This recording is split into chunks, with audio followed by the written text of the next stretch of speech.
بسم الله الرحمن الرحيم ألف لام را تلك آيات الكتاب المبين إنا أنزلناه قرآنا عربيا لعلكم تعقلون نحن نقص عليك أحسن القصص بما أوحينا إليك هذا القرآن وإن كنت من قبله لمن الغافلين. إذ قال يوسف لأبيه يا أبت إني رأيت 11 كوكبا والشمس والقمر رأيتهم لي ساجدين.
ایک پرامن شہر.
اے اشتار بزرگ، اس بچے کو شفا عطا کر، اس کی پریشان ماں کا دل شاد کر دے اور اس کی ماں کی پریشانی کو شادمانی میں بدل دے۔ اے میرے خدا، اس بچے کو شفا عطا کر۔ اس بچے کی ماں یہ عہد کرتی ہے کہ تیری بارگاہ تیرے حضور میں قیمتی نذرانے پیش کرے گی۔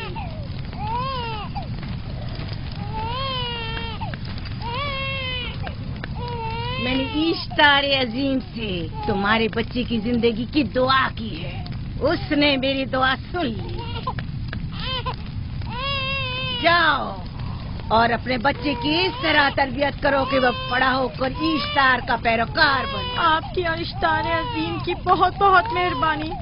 اشتار مہربان پہ درود و سلام ہو، آپ کی بہت بہت مہربانی۔ میرا بچہ موت کے دہانے پر تھا، آپ نے اسے نئی زندگی بخشی۔ اشتار عظیم بزرگ اشتر کو سلامت رکھے، اشتر کی حفاظت فرمائے۔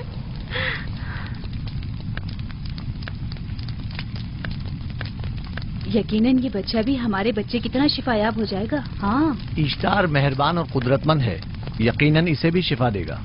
یقیناً ایسا ہی ہے، چلیں۔ چلو چلیں۔ یہ تم لوگوں کو کیا ہو گیا ہے؟ تم لوگ جو خود مسجود ملائک ہو، اپنے ہی بنائے ہوئے خداؤں کے سامنے ماتھا ٹیکتے ہو۔ تمام کائنات انسان کی تابع ہے، پھر بھی تم ان بے جان پتھروں اور بتوں کے سامنے سر جھکاتے ہو۔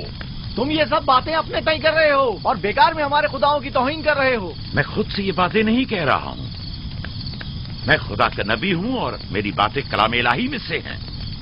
یہ کتاب وہ آسمانی صحیفہ ہے جو میرے جد حضرت ابراہیم علیہ السلام پر نازل ہوا۔ میں ان کے دین کا پیروکار ہوں اور اس کتاب کی ترویج اور تبلیغ پر مامور ہوں۔ میں خود سے کچھ نہیں کہہ رہا۔ اس آسمانی کتاب میں یہ بھی لکھا ہے کہ تم ہمارے خداؤں کی توہین کرو۔ میں توہین نہیں کر رہا، صرف سوال کر رہا ہوں۔ اگر جانتے ہو تو جواب دو، اگر نہیں جانتے تو قبول کرو۔ میں آپ سے پوچھتا ہوں، اشتار کی عبادت گاہ کے بت تمہارے خالق ہیں یا تمہاری مخلوق؟